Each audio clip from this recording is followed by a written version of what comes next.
వోక్సన్ యూనివర్సిటీలో ఫుట్బాల్ ఆడారు తెలంగాణ ముఖ్యమంత్రి రేవంత్ రెడ్డి. మొన్న MCHHRDలో ఆయన ఫుట్బాల్ ఆడారు. ఫుట్బాల్ క్రీడాకారుడు మెస్సీ ది గోట్ టూర్ పేరుతో త్వరలో భారత్లో పర్యటించనున్నారు. దీనిలో భాగంగా హైదరాబాద్ కూడా కార్యక్రమాలు జరగనుండడంతో సర్వత్రా ఆసక్తి నెలకొంది. మెస్సీ రేవంత్ జట్ల మధ్య ఎగ్జిబిషన్ మ్యాచ్ జరగనుంది. ఇందులో ప్రభుత్వ పాఠశాలల నుంచి ఎంపిక చేసిన క్రీడాకారులు పాల్గొనున్నారు. కాగా మెస్సీ హైదరాబాద్ పర్యటనలో ఫలక్నుమా ప్యాలెస్లో మీట్ అండ్ గ్రీట్ కార్యక్రమం జరగనుంది. కేవలం 100 మందికి మాత్రమే ఇందులో పాల్గొనే అవకాశం కల్పిస్తున్నారు. ఇందులో పాల్గొన్న వాళ్లకు మెస్సీతో కలిసి ఫోటో దిగే అవకాశం దక్కుతుంది.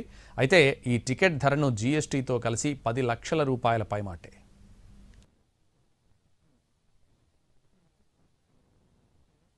ఉప్పల్ స్టేడియాన్ని సందర్శించారు డీజీపీ శివధర్ రెడ్డి. ఫుట్బాల్ దిగ్గజం లియోనెల్ మెస్సీ హైదరాబాద్ పర్యటనకు రానుండడంతో ఉప్పల్లో భద్రతా ఏర్పాట్లను పరిశీలించారు డీజీపీ.